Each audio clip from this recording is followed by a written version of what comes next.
नमस्कार दोस्तों, you and V TV पर आपका एक बार फिर से बहुत बहुत स्वागत है।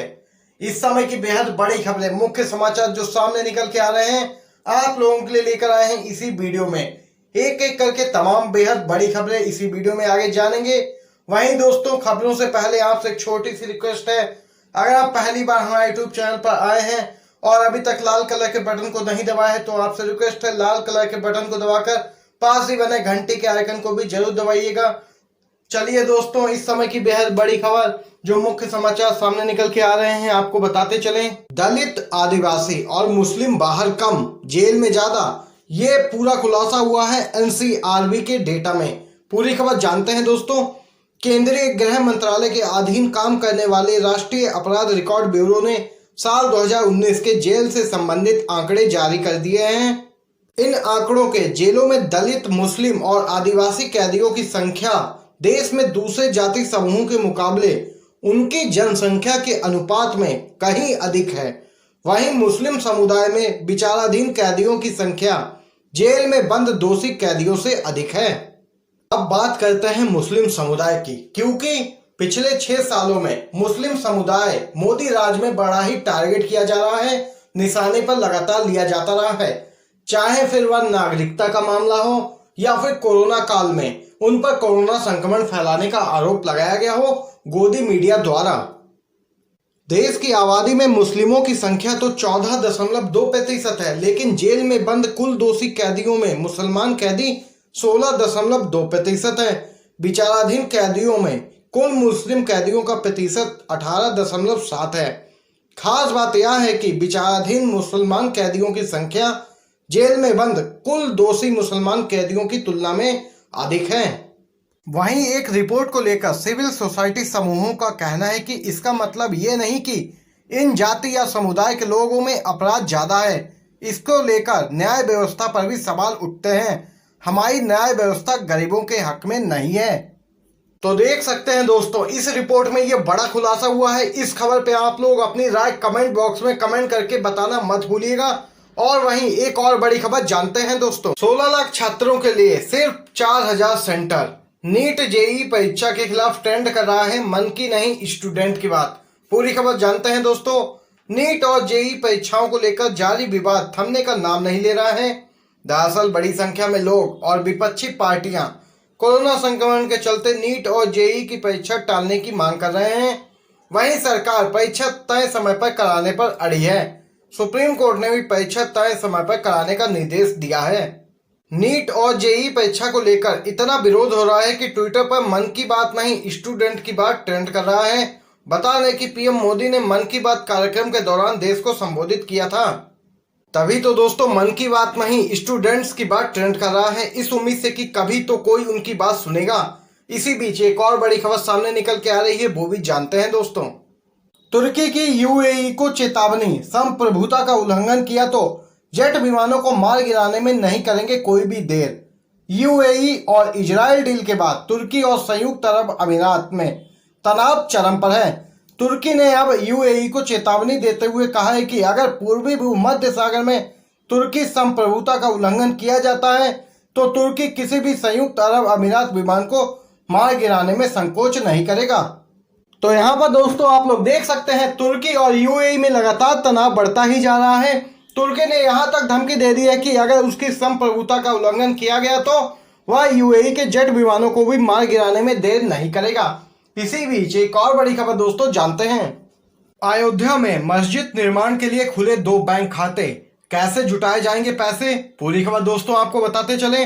अयोध्या की सोहावल तहसील के धन्नीपुर गांव में 5 एकड़ जमीन पर बनाई जाने वाली मस्जिद, अस्पताल, शोध केंद्र आदि के निर्माण के लिए 2 बैंक खाते खोल दिए गए हैं। सुन्नी वक्फ बोर्ड की ओर से इस निर्माण के लिए गठित किए गए trust Indo Islamic cultural foundation ने यह 2 बैंक खाते 2 प्रमुख निजी बैंकों में खुलवाए हैं। इस ट्रस्ट के प्रवक्ता अहतर हुसैन ने यह जानकारी दी है। वहीं इस ट्रस्ट के प्रवक्ता अहतर हुसैन ने यह भी बताया है कि उनके ट्रस्ट की ओर से एक पोर्टल भी विकसित करवाया जा रहा है। यह दोनों बैंक खाते इसी पोर्टल से जुड़े रहेंगे ताकि इन खातों में जनसहयोग से आने वाली धनराशि का पूरा पारदर्शी हिसाब किताब रखा जा सके। यहाँ पर दोस्तों ये बड़ी खबर निकल के आई। अयोध्या के धन्नीपुर गांव में मिली 5 एकड़ जमीन की पैमाइश ट्रस्ट के द्वारा करवा भी ली गई है और जल्द ही इस पैमाइश का पूरा ब्यौरा आर्किटेक्ट के सुपुर्द किया जाएगा। उसके बाद मस्जिद व अन्य भवनों का नक्शा और एस्टीमेट तैयार होगा। इसी के बीच दोस्तों एक और बड़ी खबर जान लेते हैं। राहुल गांधी का तंज, जेईई और नीट पर चर्चा के बजाय खिलौनों पर मन की बात करके चले गए पीएम मोदी। पूरी खबर जानते हैं दोस्तों। प्रधानमंत्री नरेंद्र मोदी की मन की बात में खिलौनों पर चर्चा करने को लेकर कांग्रेस नेता राहुल गांधी ने तंज कसा है। राहुल ने कहा कि जेईई नीट के उम्मीदवार चाहते थे कि पीएम मोदी परीक्षा पर चर्चा करें, लेकिन वह खिलौनों पर चर्चा करके चले गए। प्रधानमंत्री के रेडियो कार्यक्रम मन की बात के समापन के बाद कई कांग्रेस नेताओं ने ट्वीट किए, जिसमें राहुल गांधी ने ट्वीट करते हुए कहा कि जेईई नीट के उम्मीदवार पीएम से परीक्षा पर चर्चा विषय पर चर्चा चाहते थे, लेकिन पीएम मोदी ने चर्चा की तो किस पर? खिलौनों पर। गौरतलब है कि देश में जेईई नीट के उम्मीदवार कोरोना संकट के दौरान परीक्षा कराए जाने का विरोध भी कर रहे हैं। दरअसल पीएम मोदी ने रेडियो कार्यक्रम के दौरान लोगों को संबोधित करते हुए खिलौना बाजार को लेकर लोकल फॉर वोकल और आत्मनिर्भर भारत के महत्व पर जोर दिया था। उन्होंने खिलौनों को बाहर से आयात करने के बजाय उन्हें स्थानीय तौर पर तैयार करने पर जोर दिया था। इसी को लेकर राहुल गांधी ने साधा है निशाना पीएम मोदी पर और कहा है कि जहां करनी थी जेईई और नीट परीक्षा पर चर्चा, पीएम मोदी खिलौनों पर चर्चा करके चले गए। और इसी के साथ ट्विटर पर भी हैशटैग मन की नहीं स्टूडेंट्स की बात ट्रेंड करने लगा। यहाँ पर दोस्तों ये बड़ी खबर सामने निकल के आई। इसी के साथ एक और बड़ी खबर जानते हैं आगे। बाढ़ महामारी में फंसे लोगों को छोड़कर गोदी मीडिया के एंकर गिद्धों की तरह रिया पर टूट पड़े हैं। पूरी खबर दोस्तों जानते हैं। सुशांत सिंह राजपूत केस भारत के इतिहास में शायद सबसे खौफनाक केस के तौर पर दर्ज होगा। जांच प्रक्रिया का ये नमूना बेहद अद्भुत है, जहां बाढ़ और महामारी में फंसे पूरे भारत को छोड़कर मीडिया के लोग गिद्धों के झुंड की तरह एक कथित आरोपी पर टूट पड़े हैं। वहीं आपको उस चैनल से डरना या बचना चाहिए जो स्पष्ट तौर पर कथित आरोपी युवती को हत्यारिन लिख सकता है। आरोप क्या है अभी ये भी तय नहीं है। आत्महत्या के लिए उकसाने का आरोप बनेगा या हत्या का, ये अभी जांच एजेंसी भी नहीं जानती। आरोपी दोषी है या निर्दोष, ट्रायल से पहले ये अदालत भी नहीं जानती है। अगर दोस्तों आप लोकतंत्र की न्यायिक प्रक्रिया की सामान्य समझ रखते हैं तो भारतीय गोदी मीडिया को देखकर आप डर जाएंगे। अगर नहीं डर रहे हैं तो आपको उससे डरना और बचना चाहिए, क्योंकि गोदी मीडिया लगातार देश में असहिष्णुता का माहौल बना रही है और लोगों में एक डर और खौफ पैदा कर रही है, जो कि हिंदू मुस्लिम एकता को ठेस पहुंचा रहा है, चाहे फिर वह कोई भी मामला हो। गोदी मीडिया लगातार अपनी काली करतूतों द्वारा देश को गुमराह कर रही है। तो देख सकते हैं दोस्तों, सीबीआई, ईडी और एनसीबी अपनी जांच कर रही है। सभी जांच एजेंसियां अपने काम में लगी हैं। जांच एजेंसी को करनी है और फैसला कोर्ट को सुनाना है, लेकिन गोदी मीडिया हर मामले में पहले ही फैसला सुना देती है, फिर चाहे मामला वो तबलीगी जमात का ही क्यों ना हो। आप लोगों ने देखा किस प्रकार से गोदी मीडिया ने तमाम आरोप लगाए, लेकिन कोर्ट से सभी तबलीगी जमात के लोग बरी होकर बाहर आए। और अब दोस्तों सुशांत केस में जांच चल रही है सीबीआई द्वारा और जल्द ही इसमें आरोपी तय किए जाएंगे और फिर कोर्ट में सुनवाई होगी, तब इसका कहीं फैसला आएगा। वहीं इसी बीच एक और बड़ी खबर दोस्तों आपको बताते चले। शिवसेना सांसद संजय राउत बोले कांग्रेस में एक ऐसे नेता की कमी है जो पीएम मोदी के खिलाफ हो सके खड़ा।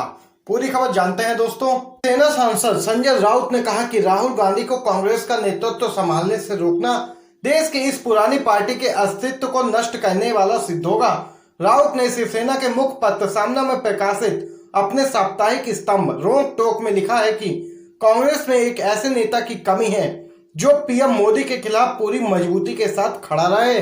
उन्होंने 23 कांग्रेसी नेताओं द्वारा सोनिया गांधी को पूर्णकालिक सक्रिय नेतृत्व को लेकर लिखे गए पत्र का उल्लेख करते हुए सवाल किया कि इन नेताओं को सक्रिय होने से कौन रोक रहा है। राउत ने कहा कि राहुल गांधी को रोकने की सक्रियता पार्टी के अस्तित्व को ही नष्ट करने वाली सिद्ध होगी। संजय राउत ने पूर्व कांग्रेस नेताओं द्वारा गठित की गई क्षेत्रीय पार्टियों का उल्लेख करते हुए कहा, कांग्रेस अभी भी पूरे भारत में मौजूद है, सिर्फ मूल चेहरे पर मुखौटे बदल गए हैं। यदि उन मुखौटों को उतारकर फेंक दिया जाए तो पार्टी देश में एक मजबूत पार्टी के रूप में खड़ी हो जाएगी। देख सकते हैं दोस्तों, राहुल गांधी को लेकर ये बड़ी बात कही है संजय राउत ने और कहा है कि राहुल गांधी को कांग्रेस का नेतृत्व संभालने से रोकना देश की सबसे पुरानी पार्टी कांग्रेस के अस्तित्व को ही नष्ट करने वाला सिद्ध होगा। इसी बीच एक और बड़ी खबर दोस्तों आपको बताते चलें, सपा ने साधा निशाना। वीवीआईपी गोरखपुर में बीते 28 दिनों में 14 मर्डर होने से दहशत में जिंदगी। जी हाँ दोस्तों, आपको पूरी खबर बताते चलें। उत्तर प्रदेश के गोरखपुर जिले में बढ़ती आपराधिक घटनाओं को लेकर समाजवादी पार्टी ने योगी सरकार पर साधा है निशाना। समाजवादी पार्टी ने ट्वीट कर लिखा, सीएम के गृह जनपद में उनकी सर्वकालिक उपस्थिति के बीच अगस्त अपराध क्रांति में हर दूसरे दिन हो रही हत्या।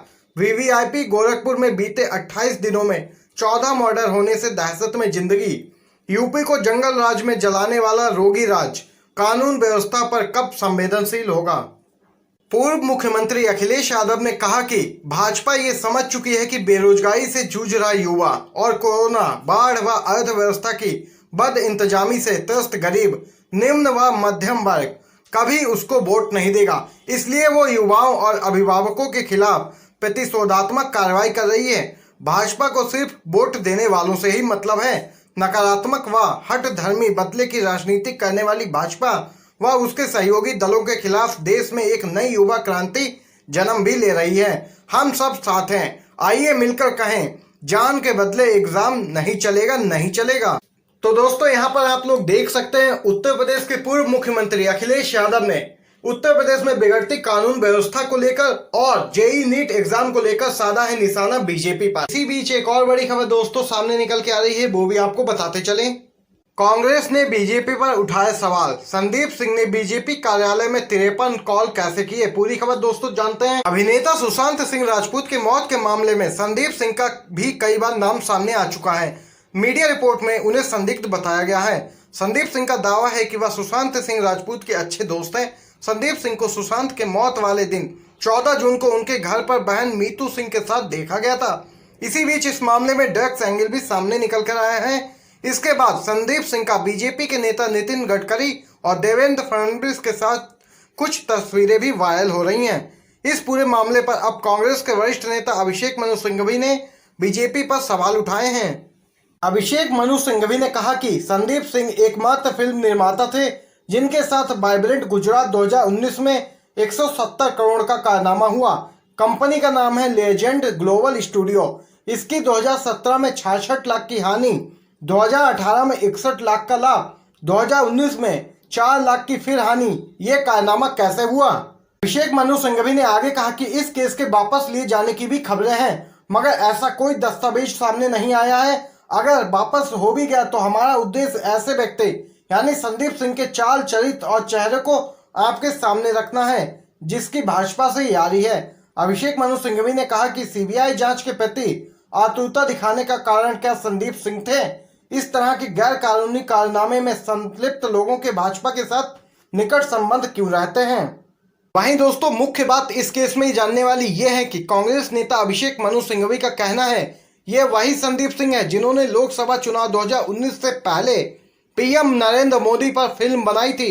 इस फिल्म का पोस्टर जारी करने के लिए उस वक्त मौजूदा महाराष्ट्र के सीएम देवेंद्र फडणवीस कार्यक्रम में गए थे। तो देख सकते हैं दोस्तों, अभिनेता सुशांत सिंह राजपूत के मौत के मामले में संदीप सिंह का भी नाम कई बार सामने निकल कर आया है। मीडिया रिपोर्ट्स में उनको संदिग्ध बताया गया है। तो यहाँ पर दोस्तों ये बड़ी खबर सामने निकल के आई है अभिनेता सुशांत सिंह राजपूत के मौत के मामले में। और वहीं कांग्रेस ने भी आरोप लगाया है संदीप सिंह को घेरते हुए कि उसके हैं बीजेपी के साथ निकटतम संबंध। इसी बीच एक और बड़ी खबर आपको बताते चलें। नॉर्वे में भड़के इस्लाम विरोधी दंगे, फाड़ी कुरान। जी हाँ दोस्तों, पूरी खबर आपको बताते चलें।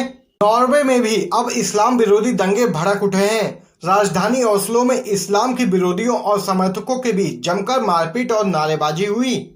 तो देख सकते हैं दोस्तों, ये बड़ी खबर नॉर्वे से निकल के है जहां पर एक बार फिर से दंगे भड़क उठे हैं।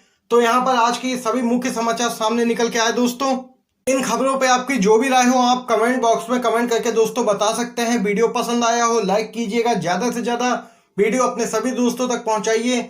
वीडियो देखने के लिए आप सभी का दोस्तों बहुत